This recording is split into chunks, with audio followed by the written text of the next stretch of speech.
Well, good morning, everybody. It's starting out to be a beautiful day here in New Mexico, and a little bit of a morning breeze, and hopefully it's not too disruptive in the camera that I'm recording in right now. I just wanted to do a brief introduction here as to what's happened, I guess, with this particular video.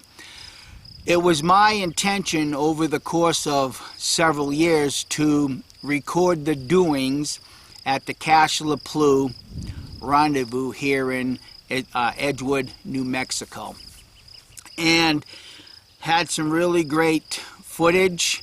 After 1 year, it got downloaded into the computer. The next year, more footage downloaded into the computer, and then all of a sudden, after several years, that footage got lost. I'm not sure. My wife has spent hours trying to recover it, thinking she put it in this folder, put it in that folder. We just cannot find it. So what I do have to show would be the last recording I did with the camera that you're looking at now. You can definitely tell that there's a better quality with the recording. Not so much with the volume, because some of the people I recorded were just further away and the microphone did pick it up, but you may have to turn the volume up at that moment. And in the beginning of the video, there's a section that's really grainy, and that's because the last rendezvous that I recorded with this older camera was still on this camera. So all we did was just open up the view screen, hit play back, and use that recording device, that camera that you're looking at right now, and record it off of this screen. So that's the reason why it's grainy, and you know, the way it looks like the way it looks. And also, I have to let you know that there's a young lady that is in this particular video, and I do have permission from her dad to have recorded that and put that up on this YouTube channel. So hopefully that'll answer everybody's question right away. Why are you recording a young person? Because the dad gave me the permission to do so. So anyhow, enough with the introduction. Enjoy it. This year I'm going to try to do some more recording and maybe put that up at a little later date. So everybody have a great day.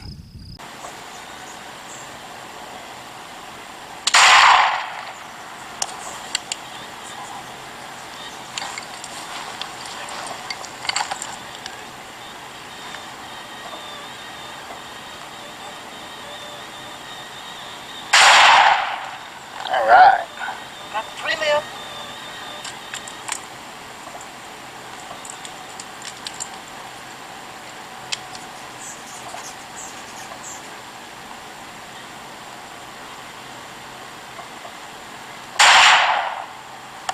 Got it. Alright.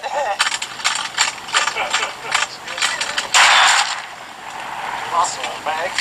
There's everything possible.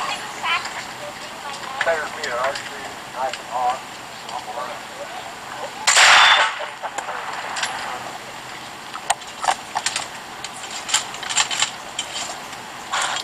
And over like this. There we go. No. I'm already behind. Ow! Anytime you're ready, buddy.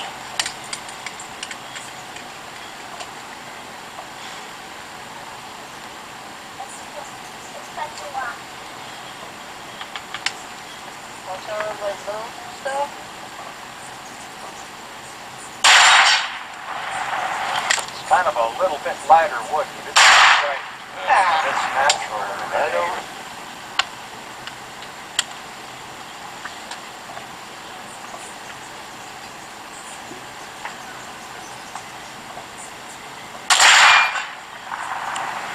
Okay. Going for the rabbit. Move it where you want it. Make sure you got that little table. It's not going to be sitting on that. This table's right in the middle of the rabbit's body. Wait. Hold it. Let me make sure you're not sitting on a rope. Here. Yeah, we've already experienced that once today. Okay, there you go. Okay. You're clear. Put your finger next to the trigger, but not on it. There you go. Okay. Get exactly where you want to be.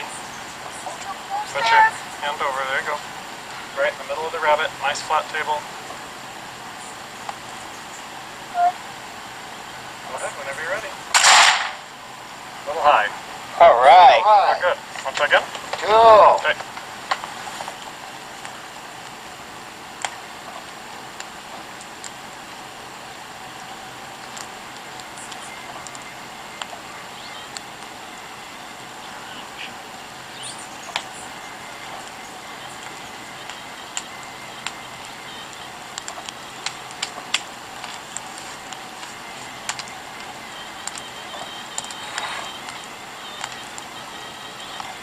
Yeah, that is very, very dramatic.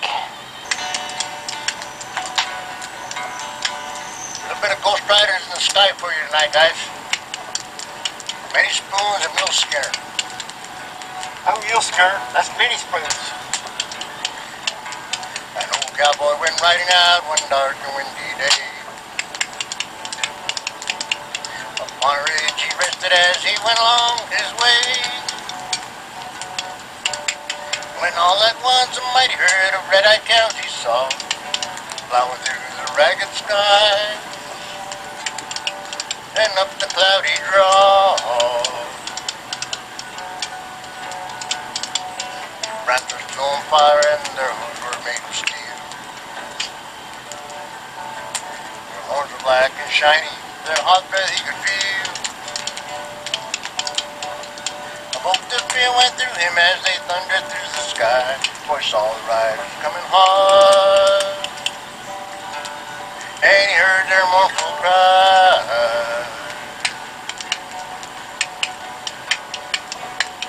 Yippee-yi-yi, yippee-yi-oh,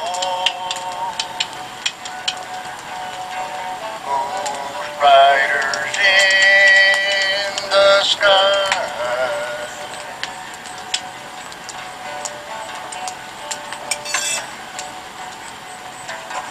Their faces gaunt, their eyes were burned, their shirts all soaked with sweat.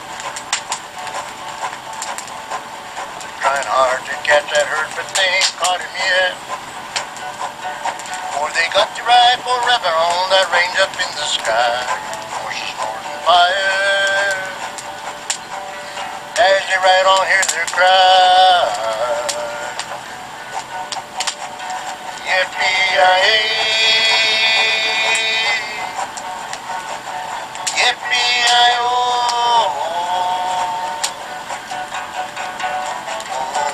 riders in the sky.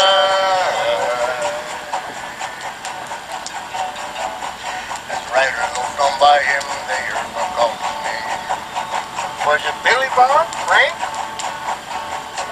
If you want to save your soul from hell riding on our range, the cowboy changed your ways today with the silver ride. Try and catch the devil's herd across these endless skies. Yippee-yi-yi, yippee-yi-oh, ghost riders in the sky.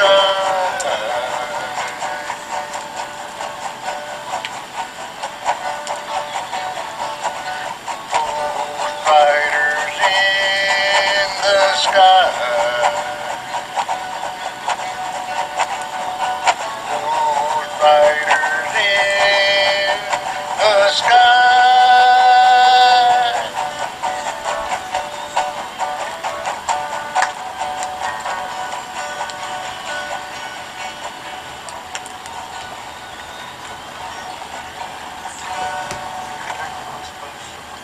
What I'm going to demonstrate here is roasting coffee beans. And this is what I'm going to do it on. And just for the sake of not having to build a fire at this time, I'm going to demonstrate it on my period stove.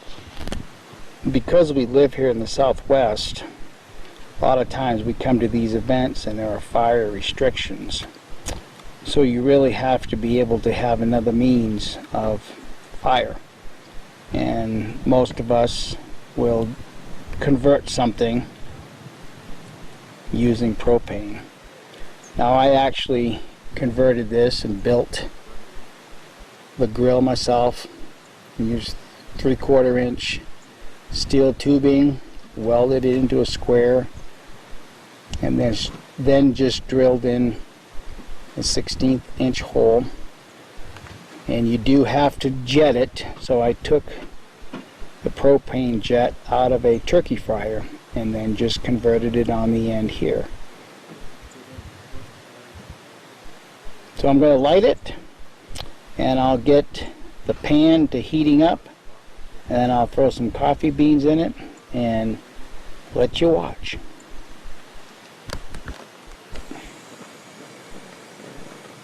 Okay, when the pan is sufficiently hot, the bean will start to brown. So typically you don't necessarily have to do it. I just generally take the beans and pour them in the pan. The amount you roast is entirely up to you.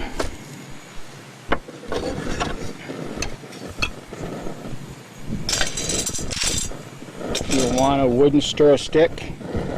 You want a wooden stir stick, and when they start to turn brown, you'll want to keep them stirring as you're roasting them. The darker you roast them, the stronger the coffee is going to taste when you go to grind them up and drink it. As you can see, the beans are starting to brown up, so I'm going to continuously stir them to the desired color that I want for grinding up and drinking. As you can see, roasting your own coffee beans puts off an awful lot of smoke. That's why you want to keep them stirring, because they put off an oil, and if you're not careful, the oil will ignite. And we're actually going to pan into the camp of the bourgeois. And this is Cassandra. Now, for those who don't completely understand what a bourgeois is, the bourgeois is the person that when arguments break out, she has the absolute final say. She is the person in charge, and this is her husband. Brett and I have known each other for 10 years, and it's been an absolute pleasure knowing this couple. I just want to get back a little bit and perhaps ask the bourgeois some questions regarding Rendezvous and the whatnots. So first of all, Cassandra, I understand that this is the first time you've been elected as bourgeois. Yes, it is. This little rendezvous would have gone away had somebody not stepped up, and I did think long and hard and decided that I would go ahead and step into the position. And it certainly isn't an easy position, but it's rewarding in the end. And you have a good team of people that work with you through the whole thing, and it works well. And we can attest to that because we've had an absolute blast in the 6 days that we've already been here. Fantastic. I'm glad to hear that. Yes, there's been no incidences to complain about. Camp has run very, very smoothly. Good. And again, here's her ugly husband, Brett. Don't forget the dog. Yes, and the camp mascot. Can't forget the dog. He's working hard today. And he's doing what we wish we all could be doing right now. Yes. Sleeping and taking life very joyfully. Again, we can see that this would be a typical camp for what we would classify as modern day buckskinners, because as already explained, in a true mountain man camp, more than likely they would be sleeping on the ground under the stars. And if you did some historical research and actually read diaries of the mountain man, you would see that it was outdoors under the stars, and whatever weather happened is what they slept under. Here we have Don Diego. You met him over on the archery range, and now he's getting ready to throw some knife and hawk.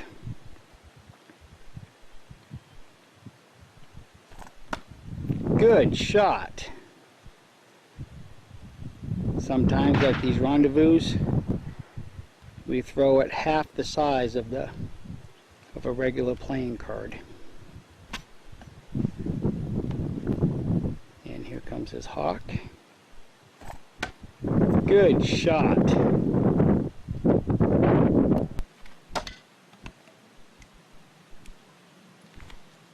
Maybe today is my day with the knife, I don't know.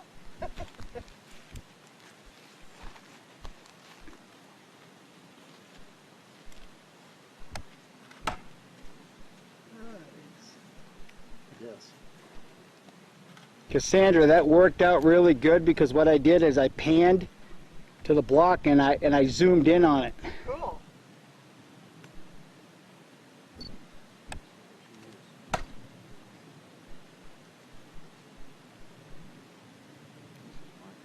One more.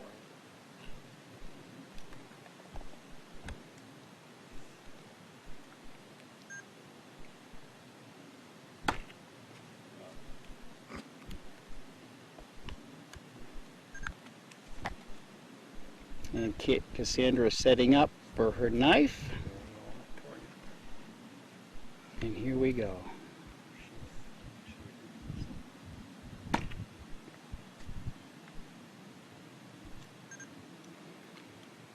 The really nice thing about throwing knife and hawk is the camaraderie. We've got some really good, skilled people. Maybe make sticker hot, right? Exactly. And we don't have to be as quiet as golfers either. All around it. Yeah. And here's Hey, I'll some that take are waiting for their turn. Somewhere else. And even some of the public come in to view what's going on here. Hey, it's still stuck. And my turn shall be very shortly, and I will probably make a fool out of myself knowing that I'm doing this on camera. For that shoot, so I'm going to change that.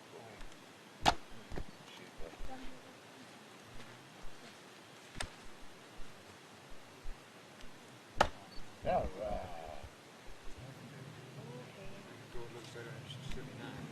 right. Okay, now we have Brett getting set up to take his turn. Hey Brett, turn and smile for the camera. Yeah.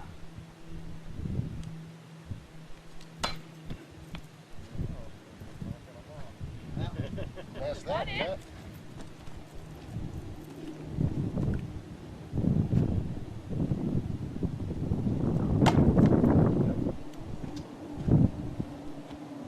Like I say, you got good days, bad days.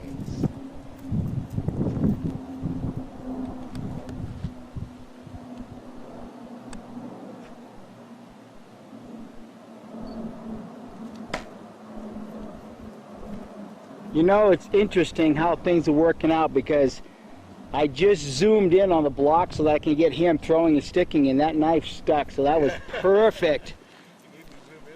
Yeah. Yeah.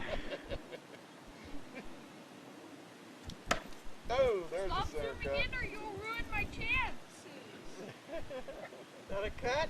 That's a cut. So that's a That's 2. Yep. what do I got? One more? Yes. Okay, make it good because I'm going to try to get the whole thing in there this time. But it's a miss.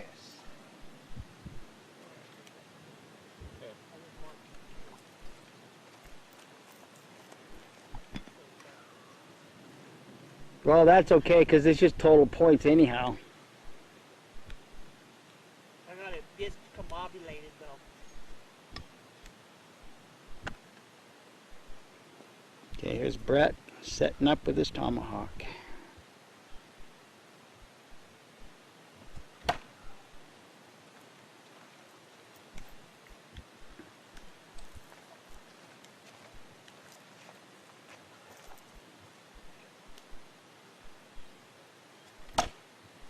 All right. That was, well, if it falls out, it falls out, correct? No, you can pin that one back because it didn't fall out because you missed through. It fell out because you were taking your hawk out. So yes, put it back up. So that was a cut? Yes. Yeah. Okay, I wanted to just double check, make sure. Yep, that was a cut.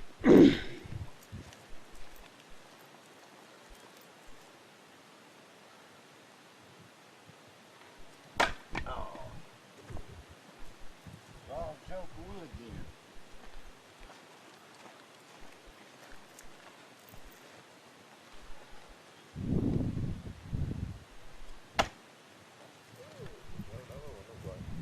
Let's see. That's okay. Got a little nick. Alrighty. We That go it? last. One more.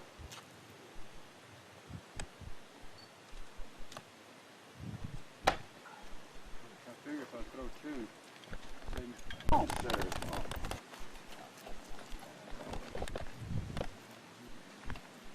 Okay. Bourgeois is here keeping track of these guys so they You know what? I'm going to take 2. don't do something they shouldn't be doing here. Don Diego, can I get over there for a minute? Yeah. Just so I can make sure that my muscles and my arm are.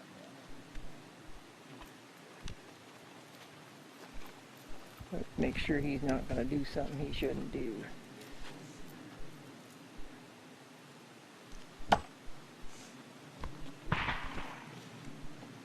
That'll work. My arm's fine.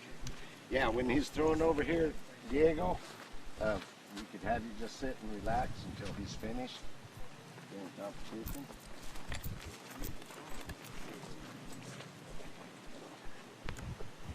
Okay. Okay, Mike's getting ready to throw his knife. Sure.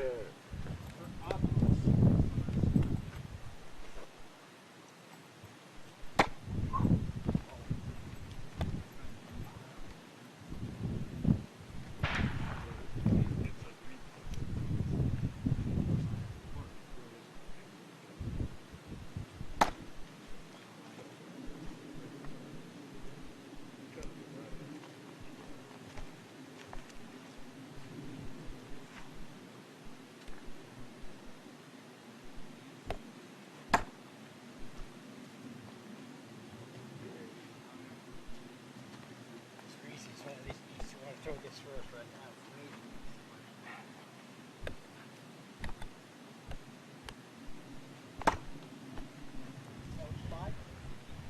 One more.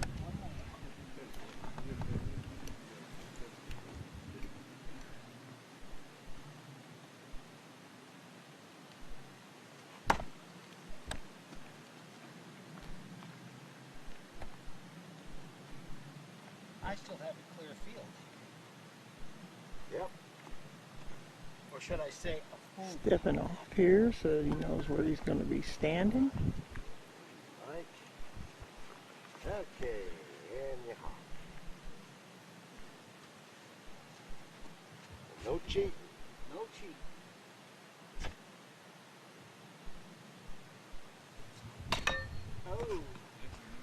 That's definitely. That'll get edited out. Most definitely be That'll gone. get edited out. Yeah. Okay. That's a 0. No cut. Oh, okay. This is your today's? Yep. Or is this you doing this for the camera? No, this is today's throw.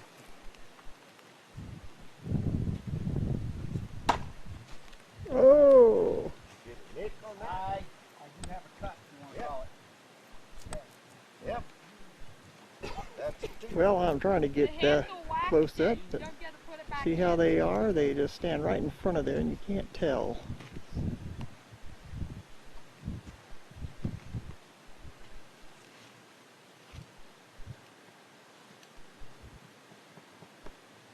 It's not in there very tight.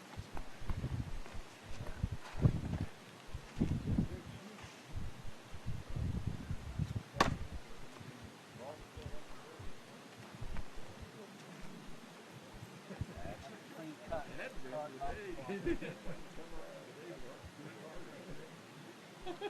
And they're still standing in front, we can't tell.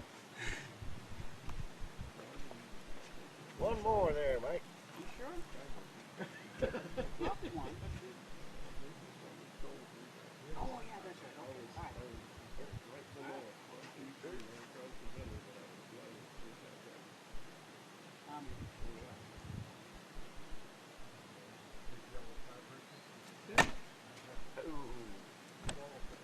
I didn't.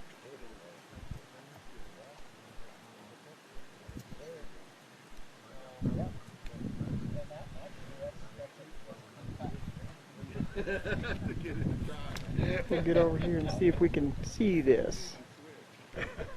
Nope, they're still going to be right in the middle of it all. You want to throw, Ron? Yeah, I'll go get my knife. Okay, go get your weapons.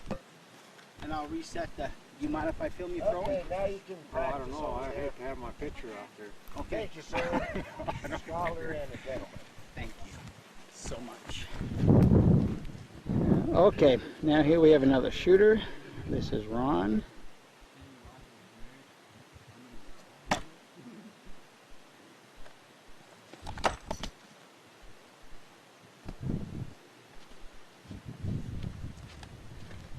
Juan Diego, could you just hold up a few minutes, please?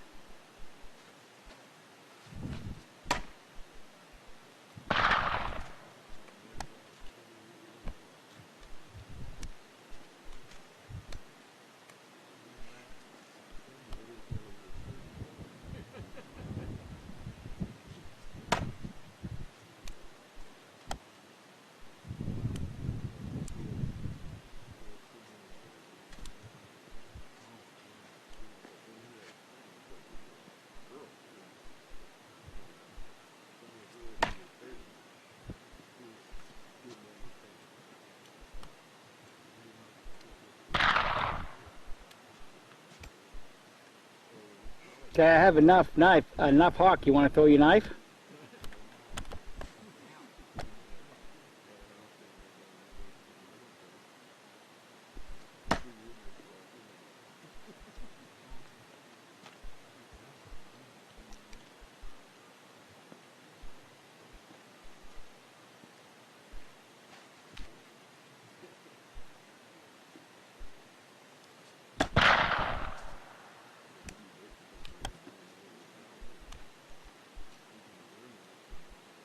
Yeah, it didn't go over real well.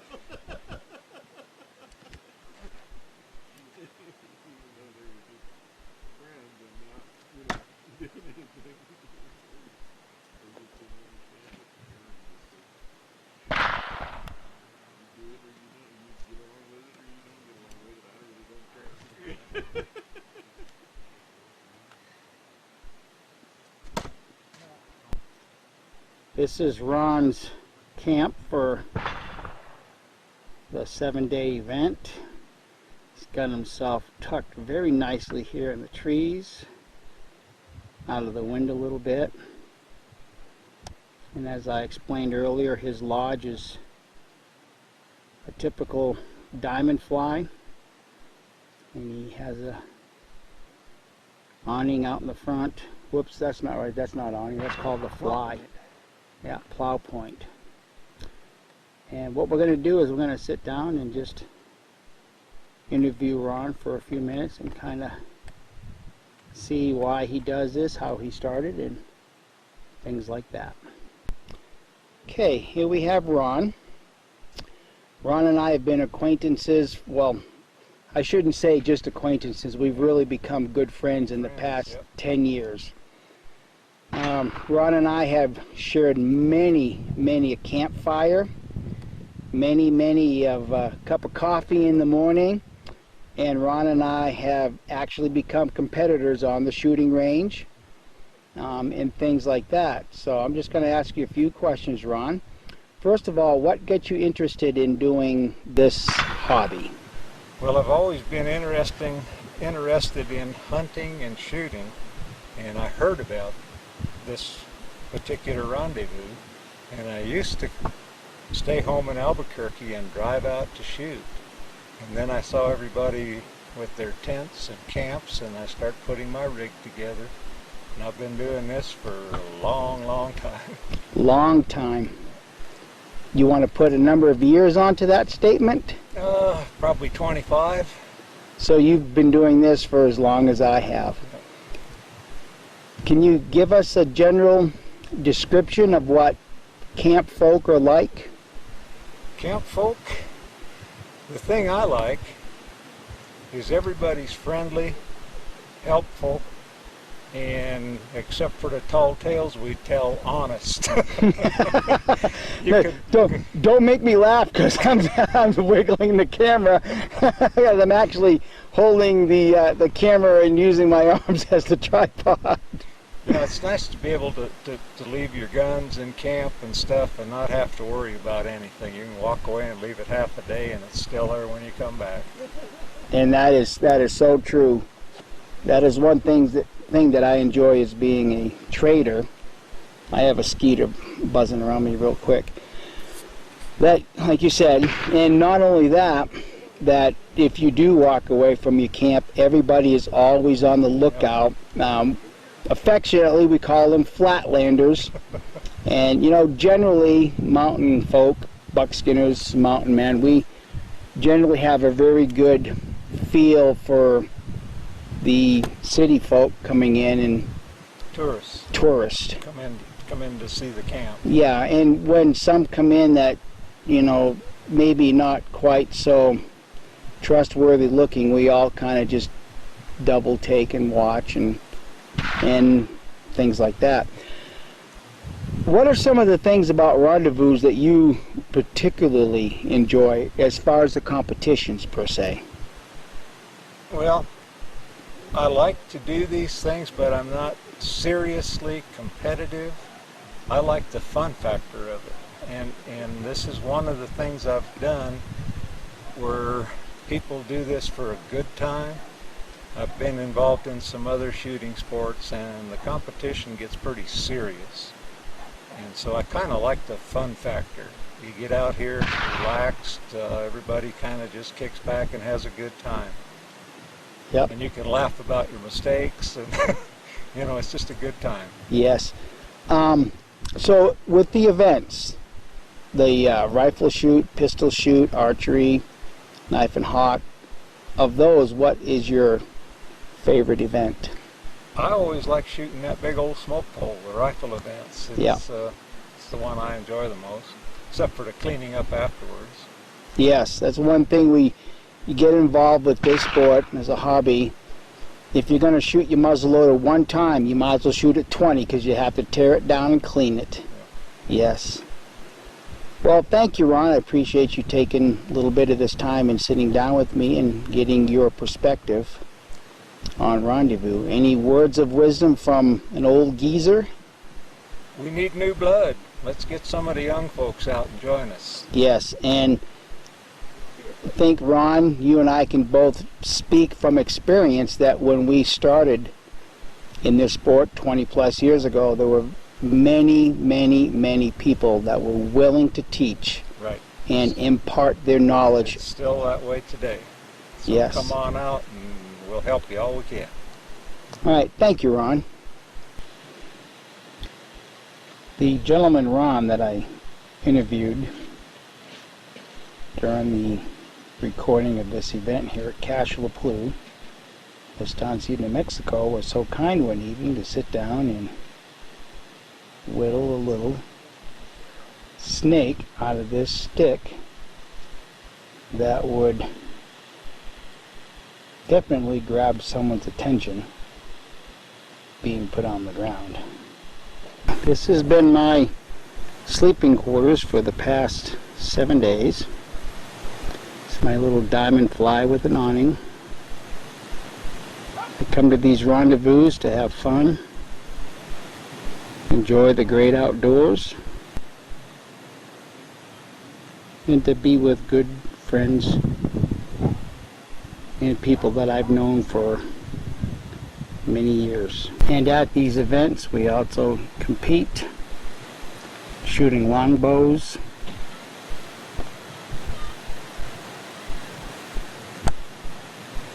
as you can see, the scenery at this particular site in Edgewood, New Mexico, is an absolutely beautiful spot. There's another lodge, diamond fly, similar to the one that I sleep in. This one's a little bit smaller, but the concept is the same. Panning more of the scenery. I don't know if the camera can pick it up, but you can see behind the tree there's another campsite set up there. There's another one here. This particular campsite is Jack and Don Diego, his son. And I've had the privilege of watching Don Diego grow up from about 2 years old to, well, he's now in 8th grade. And it's an absolute pleasure getting to know people like this on a long-term basis. Jack is a very, very good friend of mine, and he's one of the friends that comes by in the morning to get their first morning cup of coffee. Freshly roasted, freshly ground. Looking in a northerly direction, this is the ridge and more of the camp. Now, the archery range is just behind this area in through here. Can't see the targets from here, but you can see in the center there's a couple of straw bales set up with targets. And pretty much everybody, including myself, will throw a few practice arrows before they actually get down to the range. Walking through camp, a couple more lodges here. We have a really decent site here so that there's enough room for people to literally spread out, so we're not actually, camping on top of one another.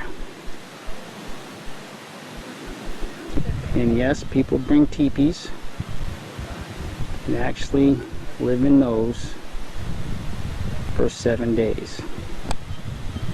Those are cool to see in a rendezvous camp. That's our registration.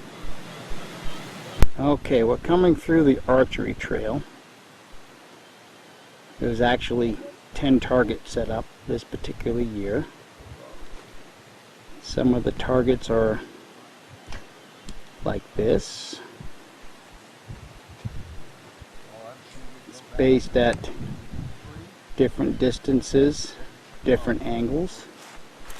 We actually have my friend Jack and his son Don Diego that I was speaking of earlier.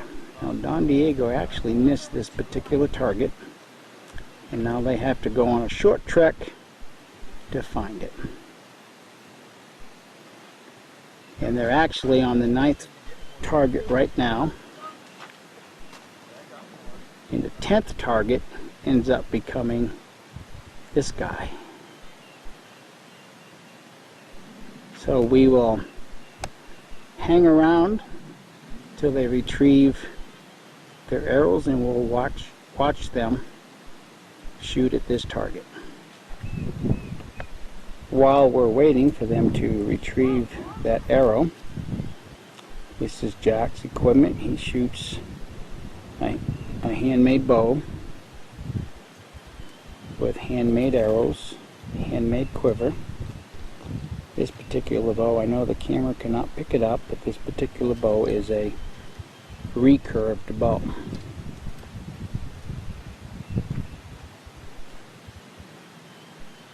And yes, they're still looking for the arrow. It happens to the best of us. Here's Don Diego getting ready to fire.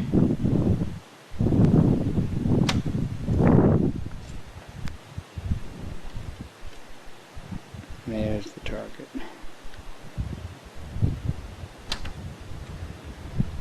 And as you can probably hear through the microphone of the camera, the wind plays havoc sometimes on the flight of these arrows. Jack is getting set up to take his shots.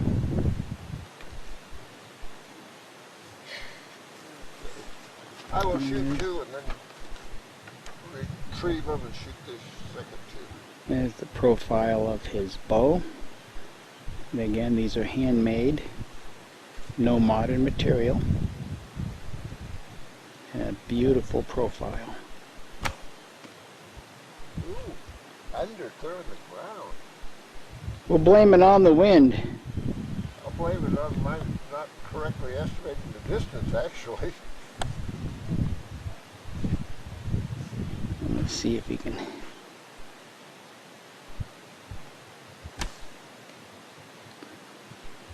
go retrieve those.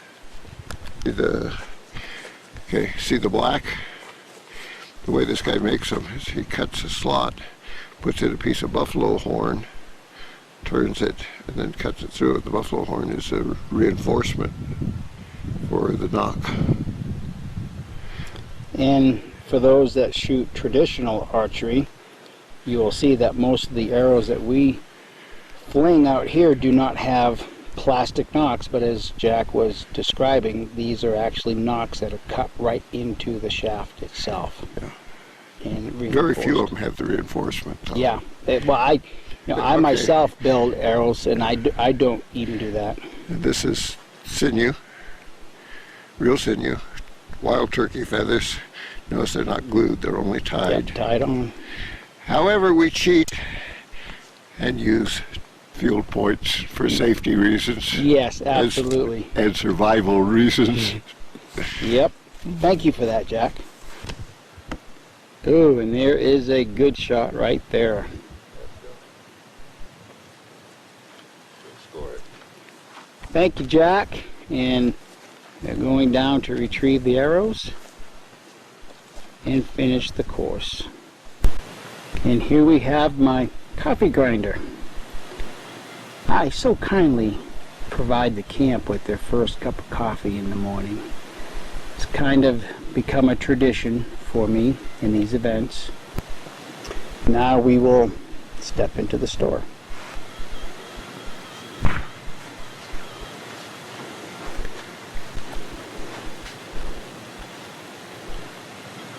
Now, a lot of the things that I actually manufacture and put on my tray table would not be found at a genuine rendezvous during the 1800s, when the merchants would come out with their wares and trade for the accumulated beaver pelts that your mountain men would have gathered throughout the year. But the items that I do have are very indicative of the period. The Native Americans played flutes, so I make and sell flutes. I also have some clothing that would be appropriate for a camp such as this. We even pick and sell sage.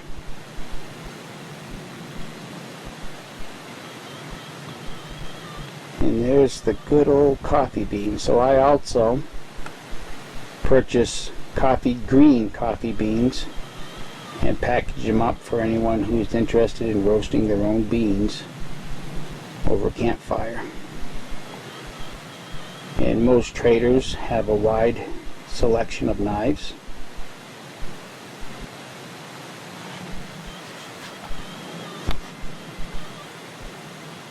Powder flask, little bags to carry the round ball in, and the flint and steel, which is a very important item in a camp such as this, because our desire is to light all of our campfires with flint and steel. Then of course the round ball.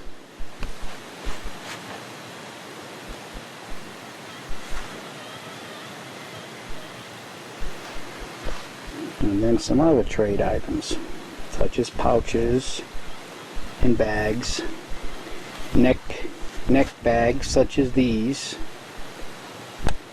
might be used to carry fire starting equipment in, such as flint and steel, some char material, and they are very uniquely decorated. My wife and I and my daughter spend quite a bit of time making these items and having them prepped and ready to go. Having them prepped and ready to go for the next rendezvous.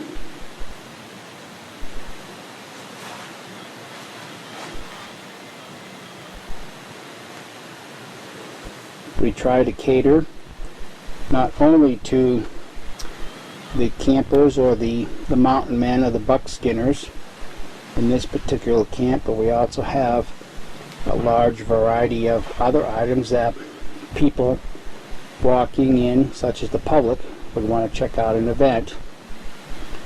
They have an option of buying some trinkets as little reminders that they've been to a rendezvous. Got some beadwork, such as the earrings, panning back to the hat bands, pouch straps, and again, some more of the clothing, such as this frock.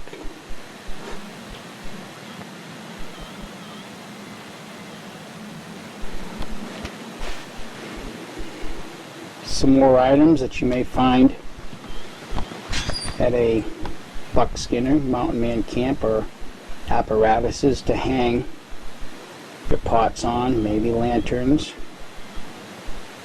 maybe some more campware, spoons, shovels for cleaning out the ash in your fire pit, spatulas for turning over the eggs in the morning.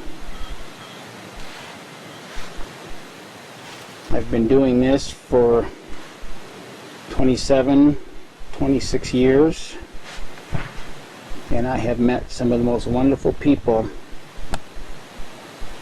on this earth.